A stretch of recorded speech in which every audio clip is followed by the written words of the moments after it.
Welcome to another edition of Pittsburgh Sportsline in the Bethel Park Studios. We're running a live show tonight. Thanks to Steve and Noah in the control room. Devin Shea couldn't make it. I'm Al Levine, the talking machine. We got Chip Hayner, and we have Smoking Jim Frazier getting an early start on his hoagie and pizza. Keep eating, buddy. We'll get off of you in a second. He's getting his tape. Thank you for watching us on Comcast 7, only in Bethel Park. And thanks for watching us on Verizon 32 in Bethel Park and everywhere else from Nemacolin to Cranberry, Wexford. We appreciate that. Our Facebook page hit a brand new high of 6,520 likes. Appreciate that, folks. It's a lot of hard work putting that Facebook page up and having you all follow us and watch us and even put that like. So appreciate that. We're going to do our show tonight. We start out with what's on your mind. And I'm going to start Smoking Jim Frazier.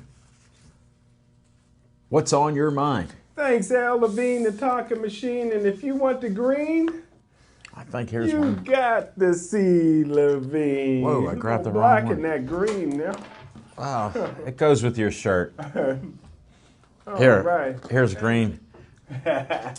Want to give a shout out to the Rookie of the Year, Steve, and my man Noah is in the control room holding it down for us.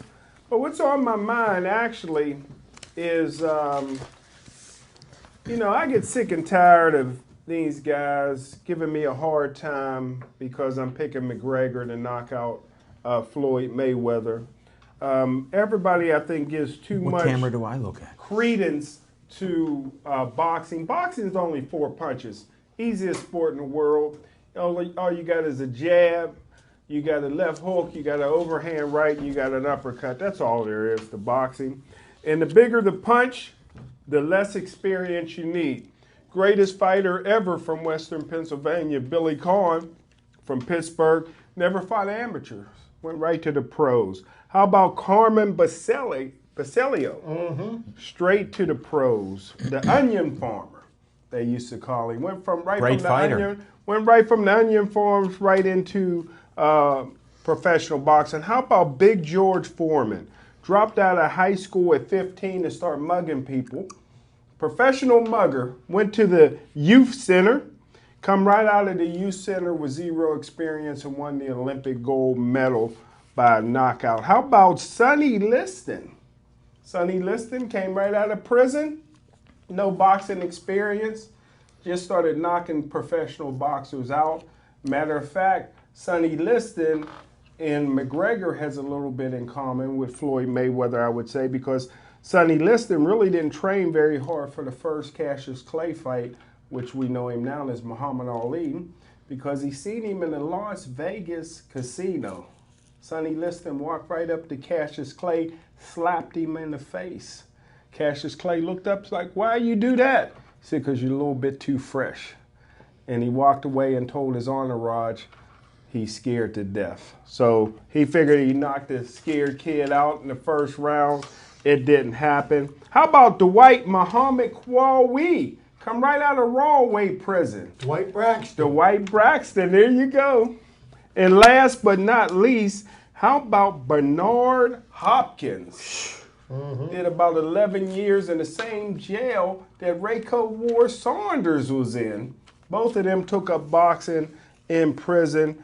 But I always say McGregor is actually, in my opinion, finally, I believe he's a modern day Jack Dempsey.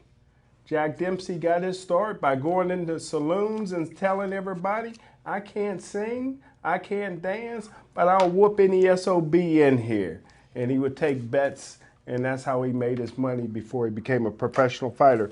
So, to make a long story short, McGregor will knock out Floyd Mayweather, and if it has to go the distance, Floyd's going to get pounded. And that's what's on my mind. We appreciate your contrary opinion to most people. I think you're just betting on the odds. You can't make good money betting money weather. You bet on them before and lost. You can't bet them now. can't make any money. You got to put up 100 to make 20, I think. So it shows your good sense. And Thanks, by the way, I Smoking hope Jim. you can join me and Jody. We're going to go watch the fight live over at Duke's Rib House. Yeah, so hopefully you come over Green with Tree? us. The one we used to do a show at. Green Tree. Yeah. Come Yeah, on they're over. Mount Lebanon and Green Tree. Come on over Mount and crack Lebanon. some ribs with me. You Me buying? and Jody. Well, there'll probably be enough there. Probably be enough there. I don't know about that. They do have good ribs there. I will tell they you got that. good ribs and They have chicken. real Yes, good they ribs. do. I vouch for that. Fall Thanks, off- Smoking Jim. fall- And thanks for that invite. Fall When off- is the fight? Fall off the bone. Saturday, September 26th. Oh, you mean August? August. Did I say September? Yes. August. You don't want me ruining the month of my birth with that menorah. September 6th, right? Yeah, I don't want any of that menorah touching the month of September. How can you say that about good Irish? All right, let's move it on. Forget this McGregor talk. Just like you're trying to explain McGregor's going to be a boxer now and knock out Floyd. Okay, I get it. Smoking Jim's an NFL scout, Steeler scout, model scout, scout of many different things. And he does announce boxing with me. He does the play-by-play. Sometimes it doesn't make sense, but we go with it. So, all right, Chip Hayner, what's on your mind? Thank you, and good evening, everybody. What's on my mind this evening? Let's think about this. I would actually like to say that I give my congratulations to the Philadelphia Phillies. Why would I congratulate the Philadelphia Phillies? I'll tell you. The Philadelphia Phillies got it right this weekend. And they got it as right as Bart Giamatti did, as Rob Manfred did, in relationship to all of the same person.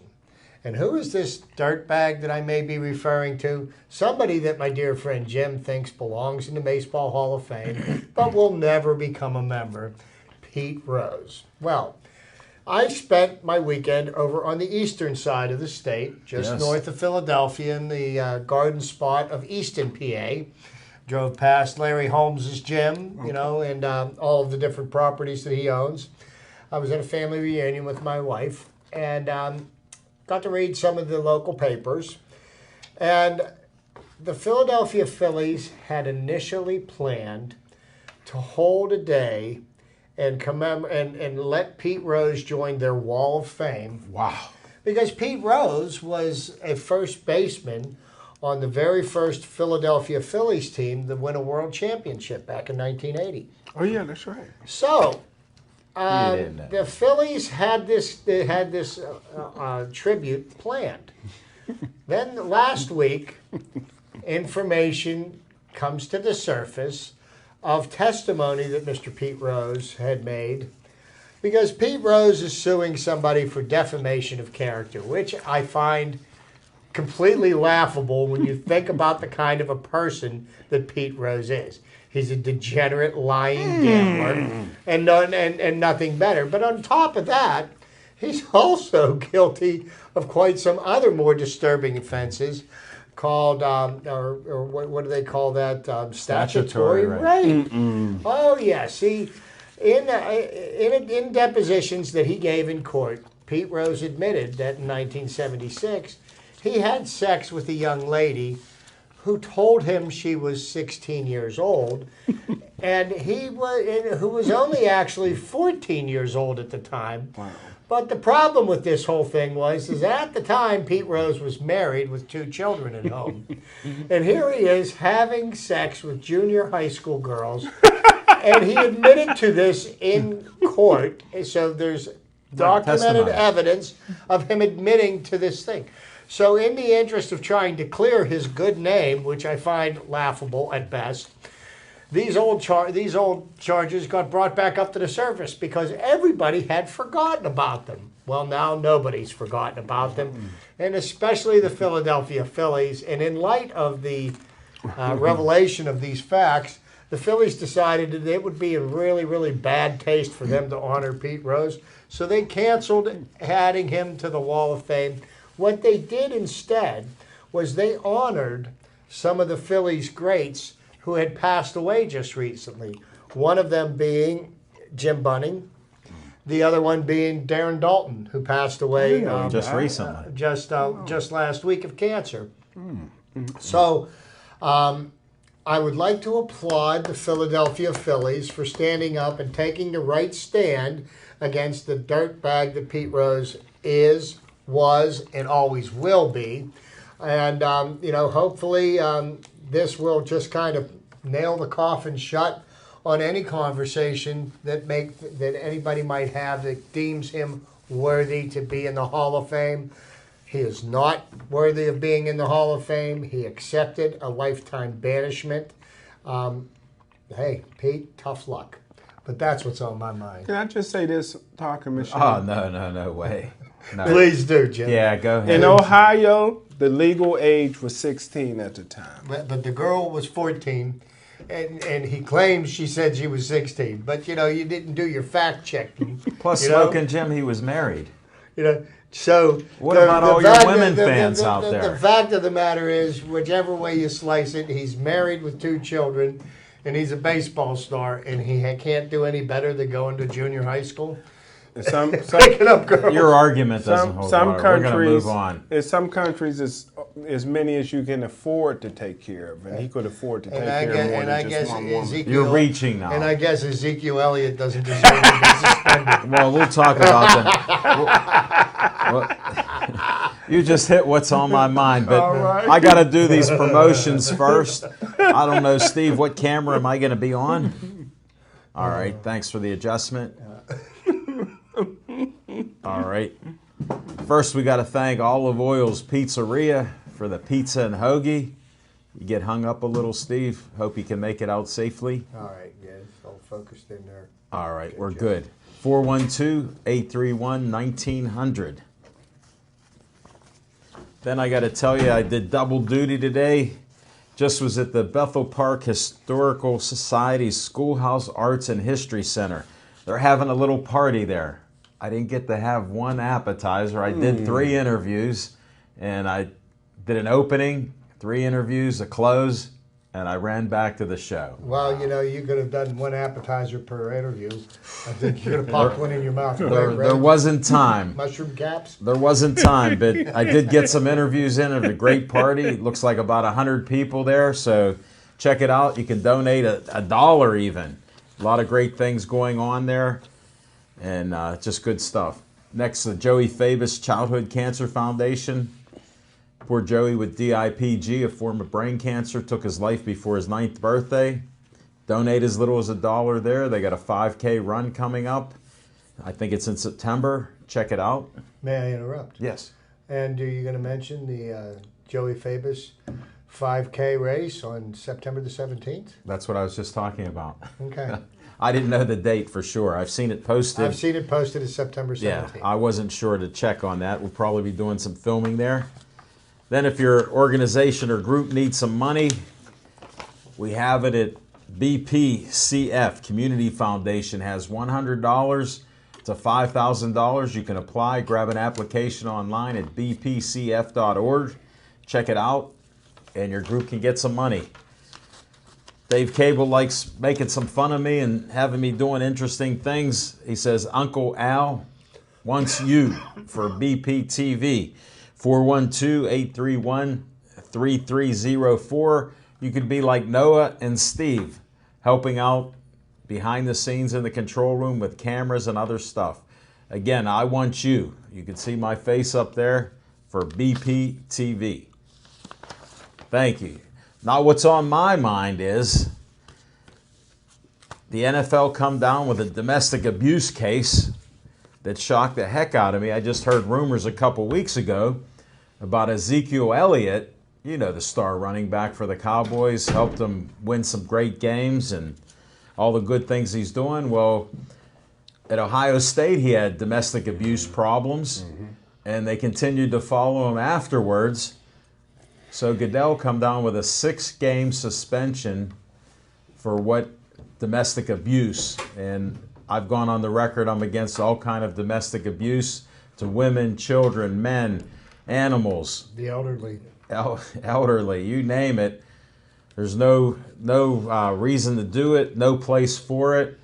And Chip just brought it up lightly about Ezekiel Elliott, but that 6-game suspension, I hope they don't get it reduced. I hope it stays the same and this young man learns a lesson from that it's not proper to beat up on somebody, especially a woman. So kudos to the NFL. The one thing that the NFL is doing is the NFL has it so that you don't need to be convicted of a crime to be suspended, because if we remember what happened to the Steelers quarterback, without no charges being filed. So that's what I find. It's interesting. It's interesting, and I find that comforting too, that they're willing to act to put a stop to this. There is something wrong. You shouldn't be accused of that.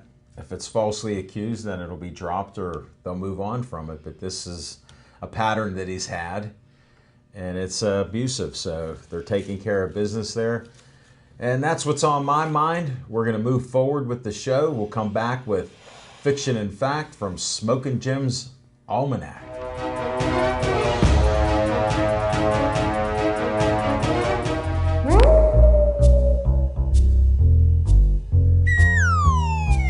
Thanks, Al Levine, the Talking Machine, and Chip Hayner. And I want to give a shout out to my main man, Dave Cable, is in the house. Oh.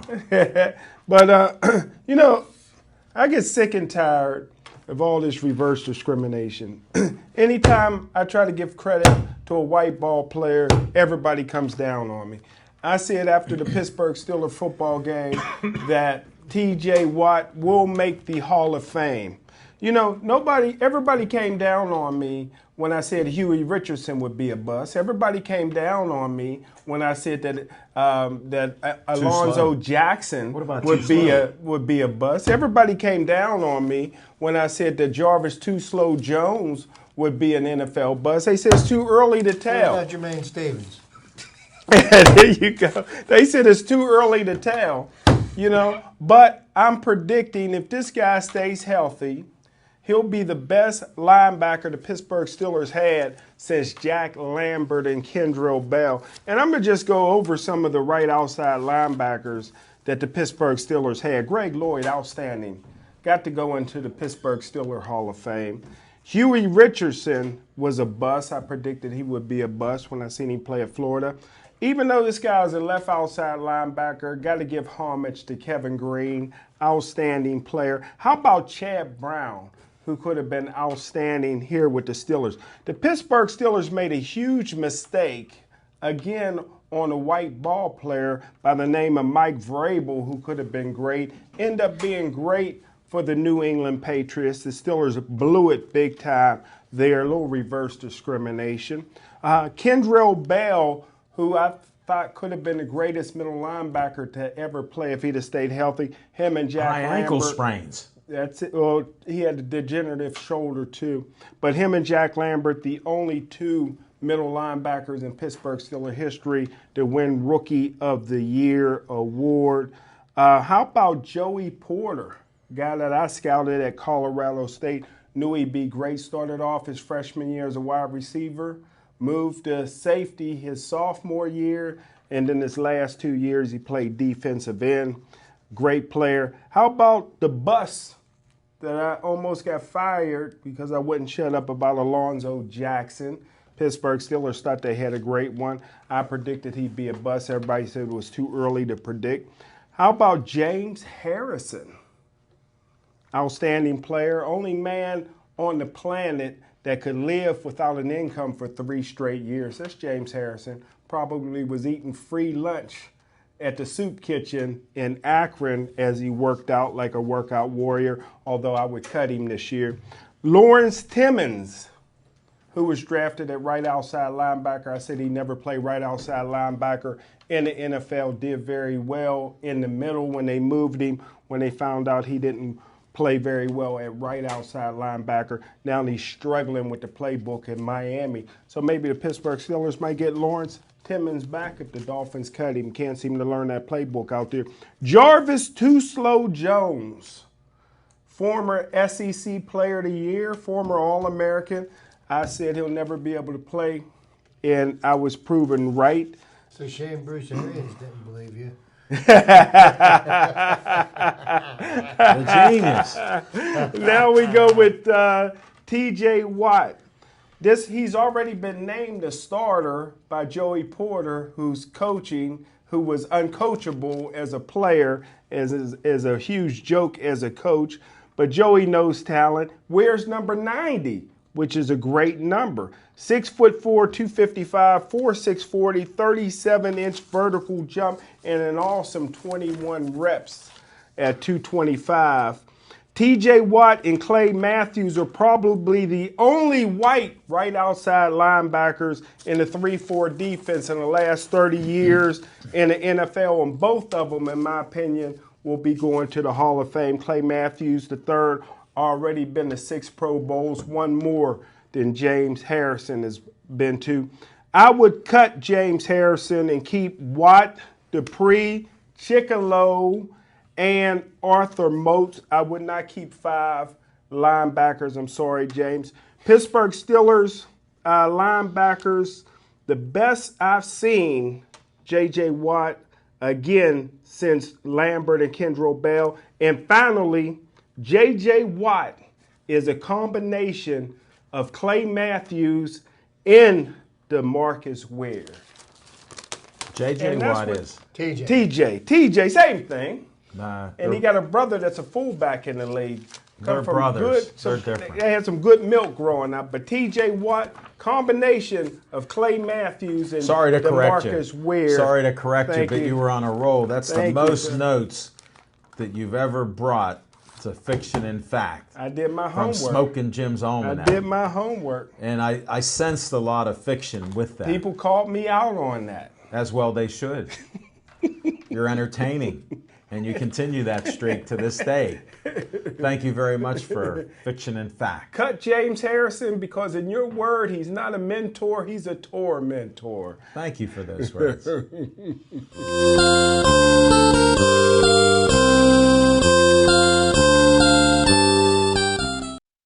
No music today. Well, before we go ahead and put T.J. Watt into Canton, Smoking Jim is working on the bust as we speak. Okay. But before we go ahead and hold the ceremony and give him a Hall of Fame jacket and a ring, let's see what he does when he actually plays real football. Week 1, he's going against probably the best left left tackle in the NFL, possibly NFL history. Joe Thomas of the Cleveland Indians. Browns. I got baseball in my mind, you know. Gotta correct but it. yes, we will see how he fares against a 10-time All-Pro left tackle. And hey, if he put up numbers like he did the other night, I'll tip my hat and I'll tell you, Jim, you got it right again. Okay? But until then. But to touch off my trivia for this week, I am going to make an attempt to try to settle once and for all what really happened with the called shot. Okay? And Teach Smoking Jim anybody about in this. baseball history knows what that is. Give that some thought. We'll get back to that one, okay?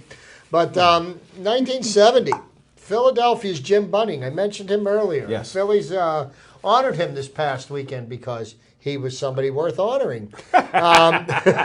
What a surprise. Philadelphia's Jim Bunning beat the Houston Astros 6-5 to become the first pitcher to win 100 games in both leagues since Cy Young. Wow. See that? That one makes you takes you back a little bit of time. Even Smoking Jim's amazed. Even Smoking Jim's away. Now let's not forget that on August the 9th, 1976.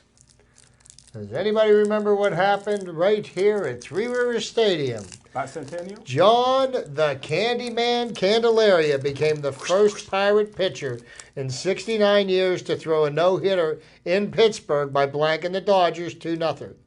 Candelaria's no-hitter came at Three Rivers Stadium. No Pirate ever threw a no-hitter at Forbes Field. Yeah, I know that. Okay. August the 9th, 1981. Baseball returned following the strike with the All-Star game in Cleveland before a crowd of 72,086. Wow. This 1981, Gary Carter of the Montreal Expos hit 2 home runs to give the National League a 5-4 triumph over the American League. Vida Blue became the first pitcher to win an All-Star game in both leagues. His American League victory came in 1971 in Detroit, and the significance of that game was Reggie Jackson hit a home run off the Pirates' Doc Ellis that still hasn't landed. Yeah, very true. Mr. September hit one in July. And if you remember last week in my trivia, we talked about the first night game played at Wrigley Field by the Chicago Cubs. Yeah. And how it got postponed By due rain. to weather. Yeah. So that was on August the 8th of 1988. Well, August the 9th, the Chicago Cubs won the first official night game at Wrigley Field by beating the New York Mets 6-4. Just thought I'd throw that one in there. And last but not least on this portion of my trivia, August the 9th, 1998, Dennis Martinez became the winningest Latin pitcher in baseball history. What is that? Breaking Juan Marichal's record of 243 victories. Martinez pitched a perfect 8th inning and got the victory when Chipper Jones hit a tie-breaking 2-run single in the 9th, and the Atlanta Braves held on for the win. Dennis Martinez was quite an amazing pitcher. He came from, I believe it was Nicaragua. I think He was Nicaraguan. Yes. You're either black or white. He was Latin American. Okay? We'll take him. So I don't want to disparage anybody or where they're from. I give them all credit. So getting back to the other thing I was talking about, I pulled up something here on my phone.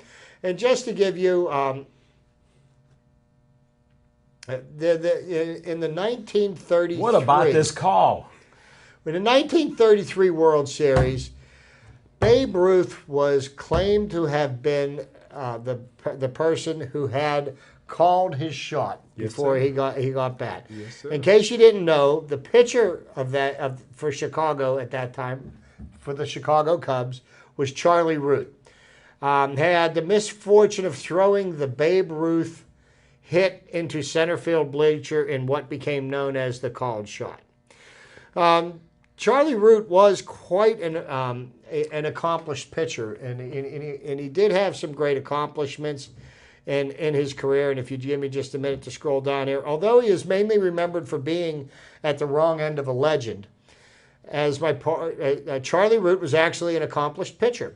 He had a 17-year career in the major leagues, beginning with the St. Louis Browns in 1923, and then with the Cubs from 1927 to 1941. Over his career, Root posted a 201 and 160 career one-loss record with a 3.59 ERA, 177 complete games, 1,459 strikeouts, and 21 shutouts. In his long Cubs career, Root set records for wins, games, innings, and seasons that still stand. In 1927, he had his best year. So he was a very well-accomplished pitcher, my point being made. The 1932 called shot, what really happened? Only one reporter, Joe Williams, mentioned the called shot in contemporary accounts of the game. Ruth did not claim it for several days. But by 1933, helped by the New York media, the story had taken on a life of its own and became part of the Babe's standard repertoire. To friends in later years, he often played coy, saying when asked about it, "It's in the papers, ain't it?" And, newsreel footage exists of the home run, including Ruth's gestures just prior to the famous pitch. Since the cameras were shut off between the other pitches, nothing else exists of the famous at-bat, including whatever banter occurred between Root, and the Cubs in the dugout. In recent years, 2 home movies of the sequence surfaced, both clearly showing several gestures by Ruth. Although they are taken at different angles, most observers see the direction of the gestures as towards the Cubs' dugout, not the center field bleachers. There was a lot of trash talking that went on, and people trying to instigate other players. Really? Oh, yeah. They were swearing at people and trying to take them off the game, distract them.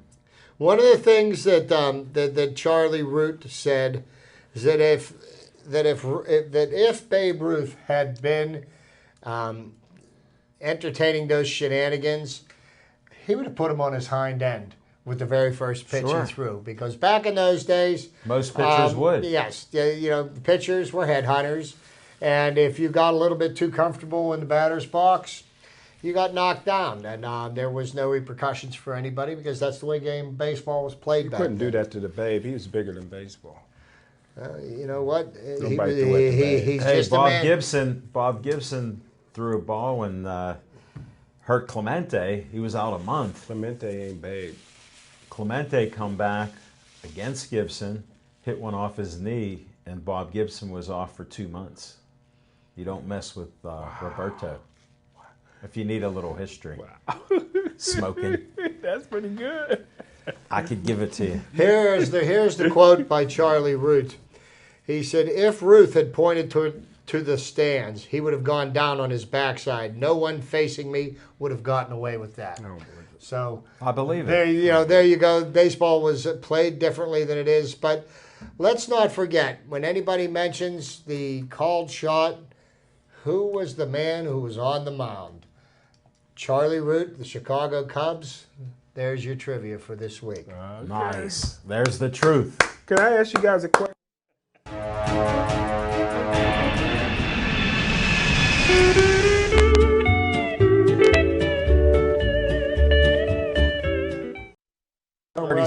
No, his last 3 home runs were hit at Forbes Field. Mm-hmm. Okay, yeah. And I believe that might have been 34 or 35. No, 35 it was. 35 because... Yeah. Then he left and he got out of baseball. Phil Coyne, who was an usher at PNC Park, saw Babe Ruth hit that last 3 home runs. We'll get to me in a sec. There's an usher that works at PNC Park that was working the day Babe Ruth hit his last 3 home runs at Forbes Field, and he's still an usher. He's been ushering for Pirates for 82 years. The reason I brought that up, and I don't want to hold up. You just ran over on mine. I'm sorry about that, but the reason you got I brought Steve that up coming in here. Was how did they afford to pay these baseball players during the Depression? That's why I was wondering. Because the owners made money. Even during the Depression? So if they charge a nickel or 50 cents, they still brought thousands of people in. Wow, it's amazing. Okay. And they got money off refreshments. Yeah. People would wear their suits and buy drinks and food. People still came out to watch baseball games, Jim. It was #1 back then. Well, I was number 12 now, but I'm telling you what, it's a strong number 2. Oh my goodness. It's a strong number 2. It blows away the ratings for the NBA and the NHL. The only thing that draws them in ratings is the NFL. You know? I didn't know that. Unless you want to. I'm glad you guys can walk on my time, my on location. My fault. They're always interrupting smoking, Jim. Go work on your bust of TJ Watt, not JJ Watt. Same thing. Yeah, I get it. Again, he doesn't see a difference in white ball players. It's shocking. He said they all look the same.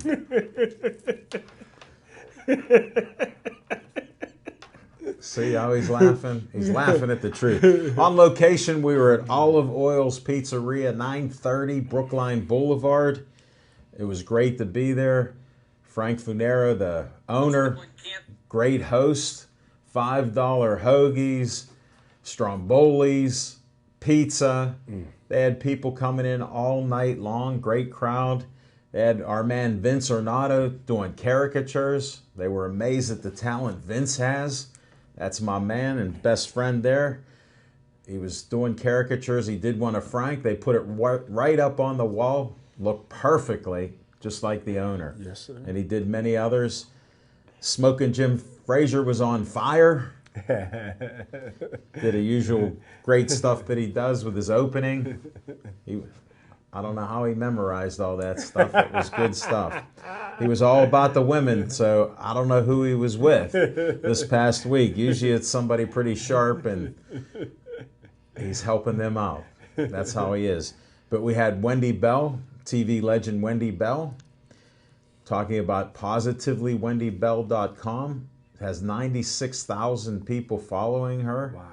So she's doing stuff for $3.99 a month, putting out great positive things. She'd like to do that all over the country. and she gets to have curly hair. So she brought 3 of her sons. She has 5 of them. We brought them on TV, so they got to make their starring edition on Pittsburgh Sportsline. Gateway Gators. No, they're going to go to Central Catholic. They already signed the deal, even though they're underage. They ignored smoking Jim Frazier. He kept trying because he's persistent. And then we had paraplegic hand cyclist Attila Domos. And his story is going November 3rd and 4th out in California for a 24-hour bike run that he set a world record here in Pittsburgh, 470.7 miles in 24 hours. He actually come out with a CD. He got an online album, 407.7. So he come out with that. He got a lot of great stuff going on. Chris Riskus, boxing referee, star of Southpaw, come in, had a little conversation. Frank, the owner, we had him talk a little bit. And Vince Ornato closed out our show with what he was doing with caricatures. So great night. At the end of the night, the owner said, could you guys come back September 11th? So we'll be back there September 11th on Brookline Boulevard. He was happy with the people that showed up and all the things that we did out there and filmed the show. He really enjoyed it, so we'll be back there September 11th.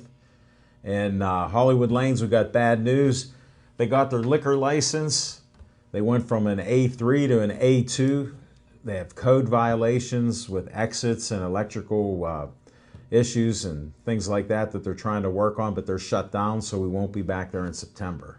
And that's what I have. So see us at Olive Oil's Pizzeria, September 11th. If I may interject. Yes. And look for last night's show to be released because Wendy Bell leaves Al Levine speechless. Yes, she did. Yes, she did. And I didn't think that was possible. She stunned me. She's a true professional. She asked me a question, who would I want to interview in the future? Well, me, I just look for the next person like you guys on the street, football players, basketball players, students, from 5 years old to 90 years old. That's who I look for. To me, I don't worry about the big stars. And she was trying to prompt me on it, and I said Thomas Jefferson, but he's dead, so she couldn't do that. Then after I was done, she said, I was going to try to get them on your show, whoever you would say. So I missed an opportunity. Should have said Pope Francis. She had me speechless. Wendy Bell had the talking machine speechless. It'll be a classic during her interview. So stay tuned for that. It'll be up on Wednesday. Next show is 9/11, huh? Yeah, you can stay home. And that's it, folks. We're going to go to our next segment, and we'll talk about some Pirates.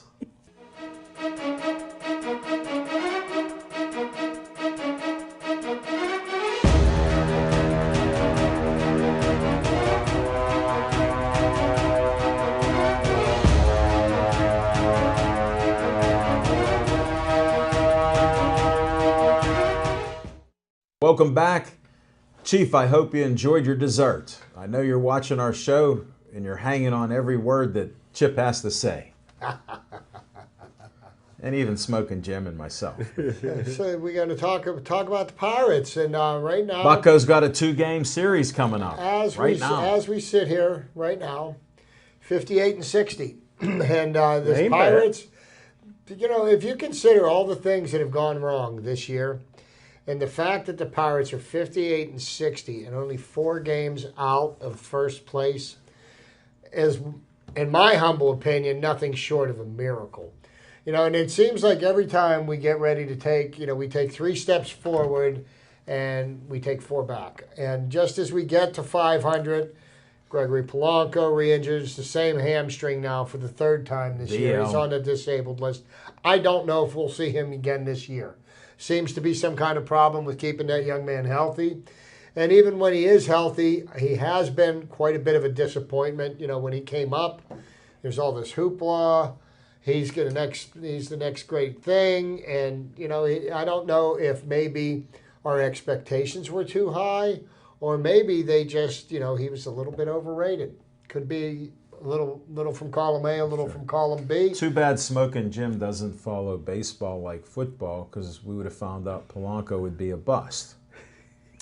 Well, I wouldn't call him a bust. I would call him a disappointment at this point. I just was using his drama stuff. I would also consider the play of Starling Marte as nothing short of a disappointment. He doesn't have any home runs since he came back off his PED suspension. He's batting below 250. And, you know, we still get the same Starling Marte that we saw before he got popped. And I thought maybe a wake-up call like a 80-game suspension.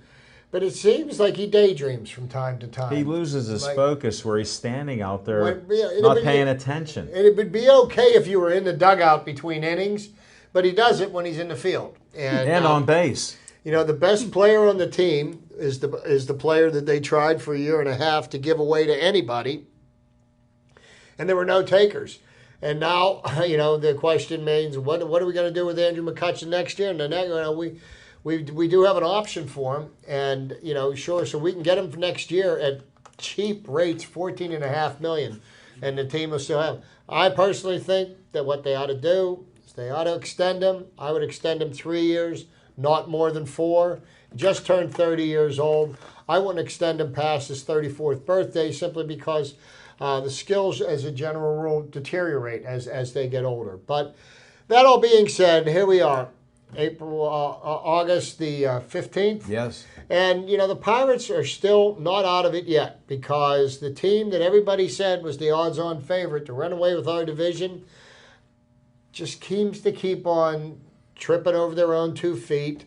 They don't have the pitching staff that they had last year, not getting the performance out of their stars like they got last year. And, you know, what's going to happen is if the Cubs keep on screwing around, there's a couple of teams that might just come right in and steal this division from them. Now, one of them will be here for a 4-game set starting on Thursday. We've got 2 games tonight in Milwaukee, a 4-game set home against the Cardinals, and a 4-game set following that with the best team in baseball, the Los Angeles Dodgers. Now, here's the odd thing. The Pirates can't seem to buy a win from a sub-500 team. Right. But when they play the teams with winning records, we do considerably better. So, you know, when we have 13 games in a row against bottom dwellers and we win 5 of them and you scratch your head and you say, how can this be? I'm looking for the Pirates to, you know, maybe win 4 out of the, maybe 5 to 6 out of the 8. Wow. Against a couple of the, you know, because here's the thing. With the exception of the 4 games against the Dodgers, every other game the Pirates play from now to the end of the season is against a division opponent. So, you know what? If the Pirates do not end up winning the division, they've got nobody to blame but themselves. They're in a position to do what everybody wanted to do. Now, what they have to do is they have to focus. The injury bug has bitten the Pirates hard. Gregory Polanco's down. Francisco Cervelli's down. I like the fact that they put Polanco on the DL today and they brought back Elias Diaz. Yeah. I think Diaz is actually the catcher of the future for the Pirates. I think he's a better catcher than Cervelli. Cervelli's hurt again. Yes, he's got an injured hand, and they're going to give him a couple, 3 days to try to see if maybe they don't have to put him on the disabled list. Yeah. But if he can't help the team, they need to put a warm body on the bench that can, because he can't swing the bat. He can't use his glove hand. And Elias Diaz, in the short time that he's been up here, he's played well. He has some skills. Defensively. He's got a better arm than Cervelli, and he's got some pop in his bat. So, you know what? I think it's his time. And, you know, generally, professional sports, sometimes guys get their chances because somebody else gets hurt. We can always remember Wally Pipp, right? Yeah. Wally Pipp. Even Smoking Jim knows sat about down Wally for Pipp. one game, and a certain Lou Gehrig didn't take himself out of the lineup for 2,400 games. Wow. So, you know, that's that's just the nature of the way professional sports are. But yeah, you know, and instead of worrying about who's hurt, now the positive note, the Pirates' young pitching staff has been performing way above expectations. Jim, I'm telling you what, look at the statistics. 58 and 60. look at the statistics Okay. for the Pirates pitching staff and where their rank is in the National League, and then laugh. Well, let me ask you this question. Is it true that the Dodgers at one time was 43-7?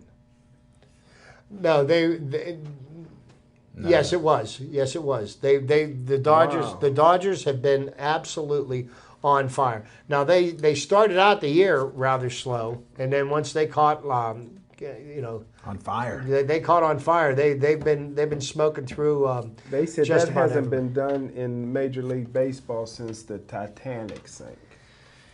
That's amazing. Yeah, no, what the Every Dodgers year are doing that this year was. is absolutely amazing. There's no question about it. And you look at now. Here's one team with a $200+ million payroll, and look what they're doing in the win and loss column.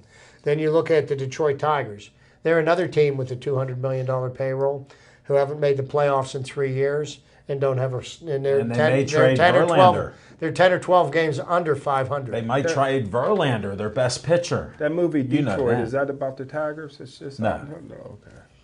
But so there's still a lot of baseball left to play, and the season sure isn't over. And the Pirates do have the horses to play competitively against any team. They've in the league. shown that they can win and go on a streak, But but they show that they're a 500 team and give it all back the next week. Can they go wild card? And Yeah, the they chances could be your wild card, the man. chances are better No, than they can't likely. qualify for a wild The card. only chance that they'll have to make the playoffs this year will be as if they win the division. Yeah. Because the wild card teams have like a 6 or 7 or Yeah, maybe they have even an better 8-game records. lead over the Pirates. So I don't think the wild card would be an option. But How many games are left? 35 or something. well, 50 and 58 and 60. That's 138. That's 42, 44 games, something like that. But, here's the one thing about the Pirates this year, and I think this will just wrap it up. The one thing that the Pirates have done consistently this year is be inconsistent. And if they could get a little bit more consistency, and when the pitching's on, there's no offense, and when there's offense, there's no pitching. So, they just got to strap it up, play them one game at a time, and then what they have to realize is there has to be a sense of urgency at this point. Every game counts, and they've got an opportunity to win a game. They need to do everything they can to nail down the W. They had Gunn. They would be. What? If They they had had Gung, well, Gung He's not gonna be back. He drank himself out of the major leagues. Everybody in baseball drinks. You know what? It's okay if everybody in baseball drinks, but if you get busted for 3 times for driving under the influence, that's pretty stupid, and you got nobody to blame but yourself. He probably tried to get a driver, but he didn't talk English. If you saw the way that he was driving his BMW, did you see the video of that? Yeah. He didn't try to They get all drive like that. He was No, driving they like don't. they were bumper cars. No, they don't. Smoking Jim, you're barking up the wrong tree this time. So, You don't even care about Kong in I baseball. do. I care. I was spoiled for him. First Korean ever, yeah. right? And oh, by the way, I heard a report of a because you told me that well, we've got the easiest sport now is boxing, and the easiest Yeah. position in baseball is first base, right? Yeah, exactly. And somebody I heard talking on the radio the other day had gone to a minor league baseball game. And Who'd they see? And they saw Pedro Alvarez, and guess what he did? He struck out 3 times. Wow. But Tebow's hitting home runs. Tebow's never going to see the major leagues. Why not? The only way Tebow will see the major leagues is if the Mets need to put fannies in the seat. They He do. will bring people in to see him, They but he's do. not a ball player. How You don't can you develop say baseball that? skills after the age of 30, That's what Jim. you're saying It about doesn't. The boxing, only person too. that got better after they were 30 was steroid boy Bonds. All right, let's talk some Steelers. We got the NFL scout here making a bust at T.J. Watts. Did you watch the game at all? You know what? I really did. I enjoyed watching the game. I even recorded the game, and I tell you what, I was very impressed. I thought that Juju looked like he's going to be a good receiver if he stay healthy. I heard he's sort of like a Hines Ward. I heard he got himself concussed. Yeah, he sure did. No, he's more talented than Hines Ward. Well, as a receiver, he can block Well, a little no, bit. oh, catch the ball. blocks a little bit. Apparently, he's a football player. He's not a diva. Okay, well, he's a football player. And now he's Hines Ward was concussed. a great all-around football player. Just wasn't a great receiver. Well, we had I thought I was impressed with the quarterback. But that's a Very- question I wanted to ask you very because smart. I saw I saw Josh Dobbs. Is that his name? Yes. Josh Dobbs. Joshua.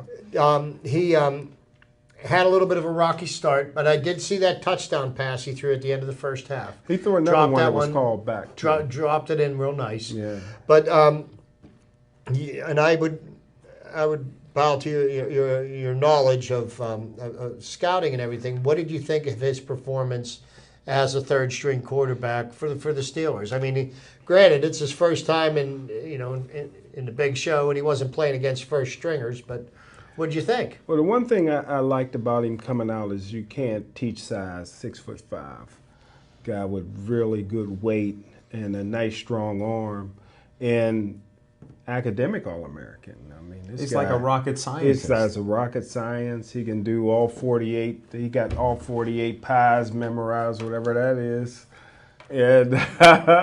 And but what I like most about him for a young guy is he ran for 800 yards last year for Tennessee. So he's a good athlete, good all-around athlete. No, he played at So- the University of Tennessee. Tennessee. And matter of fact, it was funny that the kid that started for Pitt last year, Peterman was the starting quarterback at Tennessee, and Dobbs beat him out. That's why Peterson transferred. One of the Peterman, reasons yeah.